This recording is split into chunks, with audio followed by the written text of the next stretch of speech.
Amados, então, hoje nós vamos continuar para a segunda ordenança que nós vimos a respeito da Bíblia, a respeito do que a Bíblia nos ensina para a igreja, certo?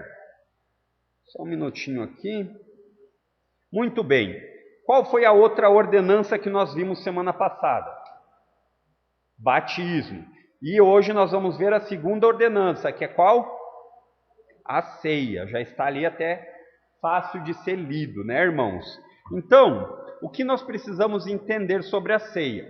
Então, sempre é importante quando você aprende algo, resumir na sua mente, de forma que você possa expressar isso para alguém. O que eu estou querendo dizer? Sempre simplifique as coisas para você entender, para você poder passar adiante. Então, a teologia, ela tem muitas coisas complexas, termos complexos. Mas, o que é a tarefa do teólogo? Facilitar para aquele que vai escutar. Então, todos nós, quando nós abrimos a Bíblia, quando nós falamos de Deus, nós somos teólogos. Até mesmo aqueles que não sabem disso, porque todas as vezes que alguém se propõe a falar sobre Deus, ele está fazendo teologia. Agora, a teologia pode ser furada ou ela pode ser bíblica, certo? Então, a definição de ceia aqui, é importante lembrar aqui que ela é um memorial. O que é um memorial? Algo que traz a memória, né? Muitas vezes a gente fala, vamos ir lá ver o memorial para o fulano de tal. Isso acontece muito com pessoas conhecidas, famosas nos nossos dias, né? Há pouco tempo agora morreu o jogador de futebol Maradona, um jogador conhecido, e certamente que ele vai ter a sua memória, vão fazer memoriais para ele com frequência. A diferença para nós crentes é que, embora nós também não devamos olhar os talentos que Deus distribui por sua graça comum para grandes músicos, para jogadores de esportes, nós devemos ter sempre bem claro qual é o maior memorial de todos. E aqui é o que nós falamos a respeito da ceia. A ceia é o memorial que recorda o sacrifício de Cristo. Lembram da ideia de que existem alguns textos que eles são importantes para você lembrar a respeito de determinados assuntos? Esse é um deles. Esse texto fala a respeito da ceia. Quando nós fazemos isso? Quando nós ceamos juntos. Abra sua Bíblia aí na primeira carta de Paulo aos Coríntios, capítulo 11, versos 24 e 25.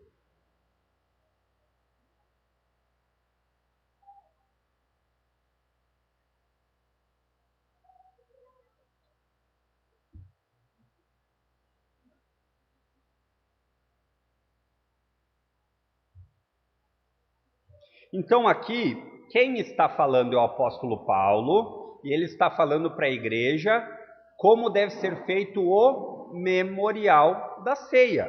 Verso 24 ele diz assim, ele está dizendo o que Jesus fez na noite em que foi traído.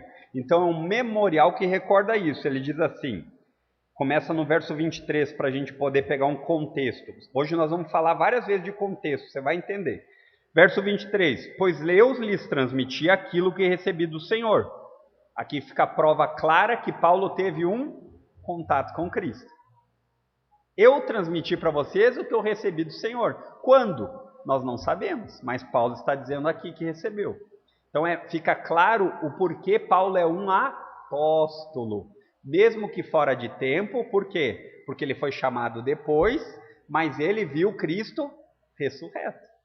E aí ele diz assim, na noite em que o Senhor Jesus foi traído, ele tomou o pão. Aí agora os versos 24 e 25. Agradeceu a Deus, partiu e disse, este é o meu corpo que é entregue por vocês. Façam isto em memória de mim. É um memorial. É uma lembrança do Senhor Jesus. É uma lembrança do que o Senhor Jesus fez pela igreja. Aí verso 25. Da mesma forma, depois da ceia, tomou o cálice e disse, este é o cálice, este cálice é a nova aliança, confirmada com meu sangue. Façam isso em memória de mim, sempre que o beberem. Então, a ceia, ela é um memorial que recorda o sacrifício de Cristo. Essa é a realidade da ceia. A ceia é um memorial que relembra o que Jesus fez. Mas é importante lembrarmos que esse memorial, embora seja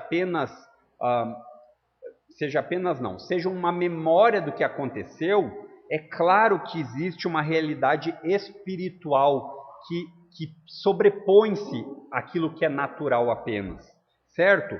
E isso é experimentado na comunhão da igreja local. Quando a igreja local se reúne, eles devem sim ter a memória, fazer a ceia, cear, mas eles não devem apenas achar que isso é algo ritualístico e que não tem um significado espiritual. Quando eu digo um significado espiritual, eu não estou dizendo que você vir aqui pegar o pão e o cálice tem algo místico, mas aquilo que representa o sacrifício de Cristo deve ser sempre lembrado como uma verdade espiritual profunda. Porque quando nós fazemos isso, nós estamos relembrando algo que é sublime, algo que não tem comparação com nenhum outro evento nesse planeta. Não tem. Então é importante lembrar disso.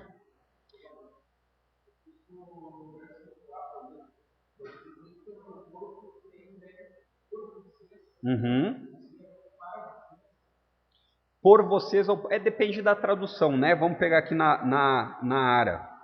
Na Ara, ele vai dizer que é dado por vós. A ideia de que algo é feito em favor de alguém. Então, seria como se ele estivesse dando corpo para alguém. Mas quando fala por vós, é o que eu faço em benefício de vocês. Então, é essa a ideia quando ele diz isso. Então, voltando ao texto aqui, é importante lembrarmos que todas as vezes que nós relembramos, é como se nós estivéssemos nos aprofundando na memória disso, tendo mais comunhão, mais intimidade, né, no momento de celebração, certo? E Jesus fez isso em que momento que ele fez isso, que ele ceou, que Paulo depois fala aqui que ele fez com ele também? Jesus fez isso lá quando ele estava com os seus apóstolos. Então foi o que a gente chama a paixão de Cristo, né? Qual é a paixão de Cristo? É aqueles momentos que antecedem a sua crucificação, certo? E é importante que existem 2 elementos utilizados, e cada elemento representa o quê? Uma realidade física, mas o elemento ele simboliza algo espiritual. Nós já vimos que a igreja ela é tida muitas vezes como edifício, como lavoura, como plantação, como corpo. E agora, quando Paulo faz isso, aqui falando no que Jesus já fez, ele traz a ideia de 2 elementos. O pão partido simboliza o corpo ferido. Isto é o meu corpo, que é entregue por vós. Façam isto em memória de mim. Então o pão, ele simboliza o corpo esmagado, o corpo ferido. Depois nós vemos o segundo símbolo, que é o vinho, que é o símbolo do quê? Do sangue derramado na cruz, em favor de pecadores. Essa é a ideia do pão e essa é a ideia do sangue. Quer ver onde nós vemos isso? Volta um pouquinho, ou melhor, aqui no verso 23 que a gente leu, ele fala exatamente essa ideia. Nós vemos no verso 23 ele falando o que ele recebeu, ele transmite para a igreja, que é o memorial disso, e ele diz no verso 24 que o corpo uma simbologia para, o pão é uma simbologia para corpo, e o vinho é uma simbologia para sangue, certo? Então esse é o sentido dos 2 elementos, certo? Até aqui, beleza? Tudo tranquilo? Então vamos adiante.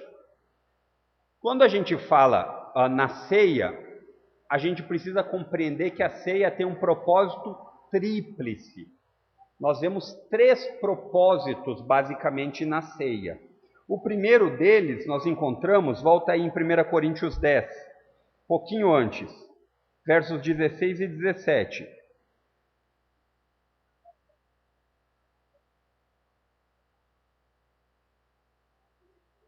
Se estavam em 1 Coríntios, fique com ela aí aberta, que daí fica mais fácil da gente voltar, que vai ser por aqui que nós vamos ficar aqui hoje. Então ele diz, verso 16 e 17. Verso 16. Quando abençoamos o cálice à mesa, não participamos do sangue de Cristo? E quando partimos o pão, não participamos do corpo de Cristo? Verso 17. E embora sejamos muitos, todos comemos do mesmo pão, mostrando que somos todos do mesmo corpo. O que parece aqui que ele está dizendo? Contexto. Ele está falando para a igreja, e aqui ele começou a falar a respeito da ceia. E ele está dizendo para eles que eram pessoas desunidas. Ele está dizendo assim, a ceia ela tem a intenção, ela tem o propósito de ser uma comunhão. Por isso que a ceia não pode ser feita sozinho em casa, porque ela faz parte de um elemento de culto, onde a igreja se reúne em comunhão para trazer à memória o que Cristo fez. Então, o primeiro propósito da ceia é a comunhão. Agora vá um pouquinho para frente, onde a gente já leu, capítulo 11. Capítulo 11, versos 24 e 25. 24. Agradeceu a Deus, partiu e disse, este é meu corpo que é entregue por vocês, façam isto em memória de mim. 25. Da mesma forma, depois da ceia, tomou o cálice e disse, este cálice é a nova aliança confirmada com meu sangue, façam isto em memória de mim, sempre que o beberem. Então aqui ele está dizendo que junto, em comunhão, nós fazemos uma lembrança, e quando a gente lembra isso daqui, que resultado tem isso que a gente lembra? Ou melhor, que resultado teve em nossas vidas? Livramento, não é? Não é? Nós não fomos libertos da culpa do pecado. Isso é motivo de comemoração. O segundo propósito da ceia é podermos juntos lembrar e comemorar. A gente não comemora quando a gente lembra muitas vezes, quem gosta de esporte, do título do seu time. É mais ou menos assim, você está vendo a disputa da final do campeonato, e seu time faz um gol e é campeão. O que você faz? Comemora. Então, quando a gente tem um memorial e lembra do que Cristo fez, a gente deveria ser repleto desse mesmo sentimento. E muitas vezes a gente faz isso de maneira bem corriqueira. Por quê? Porque a gente não alimenta na nossa mente esse valor. Então, essa é o segundo propósito da ceia, a comemoração. E agora, verso 26, o que ele fala lá? Capítulo 11. Porque cada vez que vocês comem deste pão e cada vez que vocês bebem deste cálice, fazem o quê? Anunciam a morte do Senhor até que Ele venha. Então, nós vemos que o propósito tríplice da ceia, ele tem também um papel de anúncio. Quando a gente ceia aqui, é como se a gente estivesse anunciando, como se a gente estivesse comunicando às pessoas aquilo que a ceia é. E isso é importante de nós lembrarmos. É 3 Cs ou 4 Cs. CCCC. Ceia, comunhão, comemoração e comunicação. Aí, talvez aqui, você possa fazer um exercício. Que palavrinha é sinônimo de comunhão? Reunião? Ah, mas reunião não traz essa ideia de... Fica aí um exercício para você fazer. Comunicação. Como eu posso pensar a respeito dessa palavra? Certo? Isso é bem importante que nós saibamos. Então, meus irmãos, todo o crente tem o dever de participar da ceia. Quem diz isso? É o texto que nós estamos lendo. Ele diz assim, ó. Ele começa a ideia no verso 26, Ele não diz assim, quando vocês comerem, ele diz quando vocês comerem, trazendo a ideia de que isso é certo. Na vida da igreja, fazer um memorial da ceia é algo não possível, é algo que vai acontecer, que deve acontecer com certeza. A qual a frequência? Realmente isso existe alguma variação que a Bíblia nos deixa? Poderia ser toda semana. Por que muitas vezes nos nossos dias nós não fazemos todas as semanas? Porque a gente prefere dedicar um dia em específico para que juntos como comunidade, como igreja, a gente possa fazer isso. Ah, mas é errado fazer toda semana? Não é. Mas às vezes não é fácil fazer todas as semanas. A mesma coisa com o batismo. É errado batizar assim que a pessoa diz que é crente? Não, a Bíblia não proíbe. Mas hoje, por causa das circunstâncias dos nossos dias, a gente não consegue ser tão literal à igreja primitiva, porque nós vemos que muitas pessoas hoje querem se batizar por conveniência. No tempo da igreja primitiva, a conveniência era menor. É verdade que existiram casos de conveniência. Nós vemos o Simão Mago, ele se batizou. Mas nós vemos mais para frente que ele nunca foi crente. Então, mesmo com eles, com os apóstolos, poderia ter erro. Mas existiam alguns indícios que se você se batizasse, a chance de você morrer era grande. Então o camarada pensava, né? Olha, se eu tomar essa decisão, hoje em dia não. Hoje em dia não tem perigo nenhum. Porque você consegue se acomodar, eu já falei algumas vezes, mas talvez seja um dos exemplos que mais me choca. Hoje tem até aqueles blocos trio elétrico para Jesus, né? Então a pessoa, quando ela se converte, ela não vai mudar nada. Ela apenas coloca uma faixa de gospel na frente da vida dela. Então ela continua escutando música terrível, só que ela agora escuta música gospel. Mas as letras das músicas gospel, que ela escuta muitas vezes, são piores do que músicas seculares. Porque não se escandalize aqui, mas existem músicas seculares boas. Existem, várias delas. Então, todo crente tem o dever de participar da ceia. Olha lá verso 27 a 30. Assim, quem come do pão ou bebe do cálice do Senhor, de que forma? Que forma que está dizendo aí? Indignamente. É culpado de pecar contra o corpo e o sangue do Senhor. Portanto, examine-se antes de comer do pão e beber do cálice, pois se comem do pão ou bebem do cálice sem honrar o corpo de Cristo, comem e bebem julgamento contra si mesmo. Por isso, muitos de vocês estão fracos e doentes e até adormeceram. Talvez aqui venha uma pergunta que você talvez nunca tenha se feito, mas eu gostaria de fazer. O que é cear indignamente? Alguém quer dar um palpite? Na prática de algum pecado que não tenha se arrependido. Pode ser. Vamos ver mais.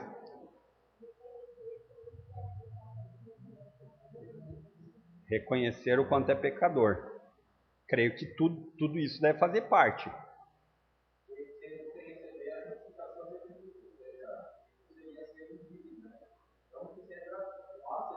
Certo. Muito bem. Ótimo. Agora eu vou falar com vocês uma coisa diferente. Qual é a regra para interpretação bíblica? Qual é a regra número 1? Contexto. Qual é a regra número 2? Contexto. E qual é a regra número 3? Contexto. Você quer interpretar a Bíblia de maneira certa? Sempre interprete dentro do seu contexto. Isso que os irmãos falaram não é verdade? É verdade. Mas será que o contexto imediato é isso? O que Paulo está falando aqui na igreja? Lembram da igreja de Corinto? Era uma igreja bem tranquila, né?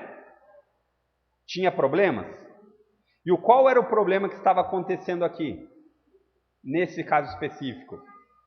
A ceia era uma reunião, uma comunhão, mas era uma reunião onde eles se encontravam para comer. Existia lá uma festa. E muitos desses estavam fazendo separação entre aqueles que eram mais ricos e aqueles que eram mais pobres, fazendo grupinhos.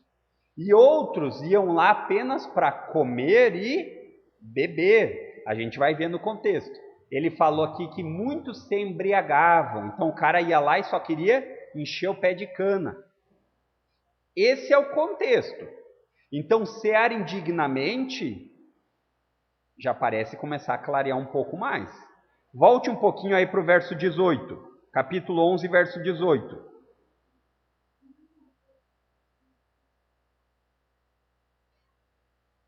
Verso 18. Primeiro, ouço que há divisões quando vocês se reúnem como igreja. E eu, até certo ponto, eu o creio. Então, eu estou escutando que vocês vivem divididos. Lembram que o apóstolo Pedro ensina sobre unanimidade? A gente não tem muitas vezes uniformidade. Por exemplo, um tem uma função, outro tem outra. Mas o objetivo deve ser o mesmo. Cristo. E quando nós nos reunimos para cear, nós devemos ter um memorial sobre Cristo. Esse é o objetivo. É mais ou menos dizer, vou convidar você para ir numa festa, e eu digo assim, vamos lá na festa do fulano de tal? Vamos. Aí você chega lá e você nem cumprimenta o fulano de tal, porque você tem outros interesses com a festa. Você foi lá apenas para comer, beber, e esqueceu do motivo principal, que é o aniversariante. Então, o que Paulo está dizendo aqui, ele está dizendo, primeiro, ouço isso. Verso 20 agora, corre seu olho aí. Quando vocês se reúnem, não estão interessados no quê? De fato, na ceia do Senhor. Aí, verso 21. Alguns de vocês se apressam em comer a própria refeição. Então, aqui a gente vê que era um contexto que existia uma refeição. Então, a ideia é a seguinte: alguns se apressam para comer a própria refeição.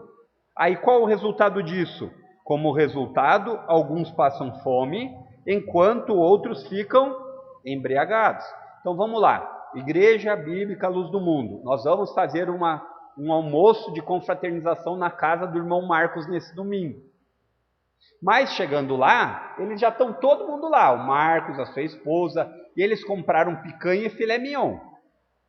E até nós chegarmos lá, eles já comeram. E as pessoas que chegam lá, os convidados, muitas vezes não têm o que levar, não tem a picanha ou filé mignon, o que acontece? Ficam sem comer. Entenderam errado o propósito. Se nós fôssemos até a casa do irmão Marcos cear, o importante seria o objetivo do que nós vamos fazer, e não a comida, a bebida. Quando você vai cear, aqui é diferente o contexto, por quê? Porque nós não comemos e bebemos. Nós fazemos um memorial curto, não é verdade? Nós não fazemos um memorial só a partir do memorial. Naquele tempo não era assim. Eles se reuniam como uma igreja e eles deveriam compartilhar desse momento juntos. Mas existia divisão. Lembram que alguns capítulos antes Paulo já corrigiu eles, dizendo: quando vocês dizem uns são de Apolo, outros são de Paulo, vocês não estão falando nada com nada, porque vocês deveriam ser todos de Cristo. Então, ele está dizendo aqui que, verso 22, acompanha aí. Será que vocês não têm casa onde comer e beber? Ou seja, o motivo de vocês virem aqui não é para encher a pança. E aí ele diz, ou vocês fazem isso, querem mesmo envergonhar a igreja de Deus e humilhar os pobres. A ideia é que existiam pessoas que tinham mais condições, pessoas com menos condição. Então, quando eles se reuniam, eles não levavam em consideração isso. Cada um por si. Então, o grupinho da picanha se alimentava e não se preocupava com o grupo do guisado de terceira. E aí, isso é bonito? Isso é legal? Paulo diz aí, que devo dizer disso? Querem que eu elogie vocês? Certamente que não vou elogiar vocês por isso. Então, começa a parecer que o contexto de cear indignamente começou a fazer um pouco mais de sentido dentro do contexto. Leve em consideração aquilo que os irmãos falaram, não reconhecer Cristo, não entender a justificação, leva. Por quê? Porque o resultado de uma igreja que faz isso é uma igreja que não entendeu o valor dos membros. Certo? Agora pula lá para o 33 e 34. Portanto, meus irmãos, notem que eu pulei uns versos, mas nós estamos aqui no capítulo 11. Portanto, meus irmãos, quando se reunirem para comer, esperem uns pelos outros. 34. Se estiverem com fome, comam em casa, a fim de não trazerem o quê? Julgamento sobre si mesmos ao se reunirem. Eu lhes darei instruções a respeito de outros assuntos depois que chegar aí. Imagine o pavor dessa gente, né? Paulo disse, eu quero ir. Eu vou ir. Então ele fala, eu vou falar mais coisa para vocês quando eu for aí. Mas isso que eu estou falando é urgente, é necessário. Então o que ele está dizendo é, sempre que a igreja se reúne para fazer a ceia, para cear, e tiver dentro de si desprezo e desconsideração uns pelos outros, nós estamos ceando de maneira indigna. Não fazia ideia, né, que era isso dentro do contexto. Mas o contexto é importante. Mas pastor, não quer dizer aquilo que o irmão Marco disse, que a irmã Luana disse, que a irmã Manu disse? Claro que sim, porque isso são aplicações que vêm disso. Por exemplo, quando eu tenho um pecado contra o meu irmão e não o reconheço, eu estou desprezando ele. Notem que Jesus disse que se apaziguar, ela precede até mesmo a oferta. Lembram que Jesus disse, quando vocês forem dar a oferta e lembrarem que tem algo contra o seu irmão, não deem oferta. Primeiro se acertem e depois voltem a dar a oferta. Então, irmãos, a ceia, ela traz um memorial, sim, mas sempre a gente precisa entender memorial de quê? De que Jesus morreu por sua igreja. E se Jesus morreu por sua igreja, quer dizer que todos nós que somos igreja, temos valor diante de Cristo. Então eu não posso menosprezar o irmão Lucas, achando que ele é menor que eu. Por quê? Porque Jesus morreu por ele também. Eu não posso menosprezar o irmão Marco, porque ele é mais pobre ou mais rico. No caso de menosprezar, normalmente é da condição maior para menor, né? Então eu não posso menosprezar um outro irmão porque ele é mais pobre. Da mesma forma, se for mais pobre, eu também não posso me vitimizar porque sou mais pobre. Note que não existe espaço aqui para dentro da igreja a gente não ter uma comunhão crescente. Comunhão crescente não quer dizer a prova de problemas, quer dizer apesar dos problemas. Nós devemos aqui nos lembrar disso e agir com naturalidade quando eu precisar chegar. Irmã, olha só, eu acho que aquilo que você tem falado, eu estou achando que existe outra forma de falar. Pastor, eu acho que a maneira como muitas vezes você expõe tal coisa poderia ser feita. Faz parte, nós não devemos viver milindrados. A realidade é que nós nos milindramos, não é verdade? Eu não vou falar para o irmão Marcos, porque ele vai ficar chateado e não vai mais falar comigo. Mas se é necessário, é para o crescimento da igreja, é para o crescimento dele e é para uma comunhão melhor, fale. Agora, é importante lembrar que existe muita coisa que é frescura, em que nós alimentamos no nosso coração e aplicamos nos irmãos. O que eu quero dizer com isso? São aqueles pensamentos que a gente tem a respeito de alguém que nunca existiram. Isso acontece muito com o marido e a esposa, né? Você casa achando que o marido é o príncipe e o marido casa achando que a mulher é a Barbie. Aí quando casou, vê que o marido tem chulé. Mas isso você tirou da sua cabeça que ia ser um mar de rosas. Assim é na igreja, irmãos. Muitas vezes a gente espera dos irmãos algo que os irmãos nunca prometeram. E qual aqui é a tensão? A tensão é nós examinarmos a nós mesmos, como o texto diz, examine a si próprio, será que tem alguma coisa que eu posso edificar mais os meus irmãos? Isso normalmente vai trazer dor. Por quê? Porque sai do conforto. E o outro lado é, será que eu não estou exigindo demais dos meus irmãos? Em que sentido? No sentido de que eu acho que tudo ele tem que me colocar junto. Não, queridos. A gente tem que ter equilíbrio nisso. Então, a ideia de cear indignamente no contexto direto e específico, vocês devem aprender isso, contexto imediato, é a ideia de nutrir desprezo e desconsideração pelos irmãos. Porque isso, como diria o pastor Marcos Granconato, depois de algumas cambalhotas, só demonstra que você não entendeu o que aconteceu na cruz. Não é verdade? Por quê? Porque se nós não nutrimos pelos irmãos a quem Cristo diz que morreu, algum tipo de compaixão, algum tipo de apreço, de perdão, é tudo aquilo que a carta de Pedro fala, não é? De refrear a língua. Irmãos, nós precisamos ter clareza. Eu não sou perfeito e eu sei que vocês também não são. Isso não nos dá motivo para viver como queremos, mas também não nos dá motivo para não nos perdoarmos. Então, é porque eu não sou perfeito que eu vou viver em pecado. Não, continua caminhando para o alvo. Agora, se o irmão peca contra você, o perdoe, se for necessário, fale com ele e segue a vida de crente. Martinho Lutero dizia que a vida do cristão é um eterno arrependimento. Talvez o que eu concorde com ele é que não é eterno, porque quando nós formos para a eternidade não vai precisar mais se arrepender. Mas eu entendi o que ele quis dizer, né? Que é querer ser chato. Essa é a ideia. Então, cear indignamente é nutrir um desprezo e desconsideração pelos irmãos. Eu tenho certeza que a próxima vez que você for cear, isso aqui vai estar na sua mente. Isso parte do princípio de entender a cruz, sem dúvida. Sem dúvida. Por quê? Porque quando nós entendemos a sublimidade da igreja, aqui para finalizar, irmãos, a ideia é a seguinte: quem é a pessoa mais importante que já veio nessa terra? Jesus. E Jesus, que é a pessoa mais importante que já veio nessa terra, deu a própria vida pela igreja.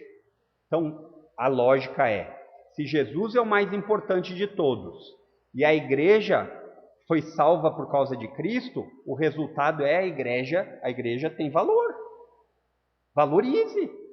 Você faz parte da igreja, mas a igreja como um corpo tem valor. E muitas vezes nós não valorizamos. Porque nós transformamos esse tempo nosso aqui em ritual, gente. E eu falo começando por mim, porque isso acontece. Então nós devemos sempre estar vigiando. Sempre. Então, na eclesiologia, nós temos duas ordenanças: batismo e ceia. Semana que vem, nós vamos falar das 4 visões diferentes a respeito da ceia. O que é isso?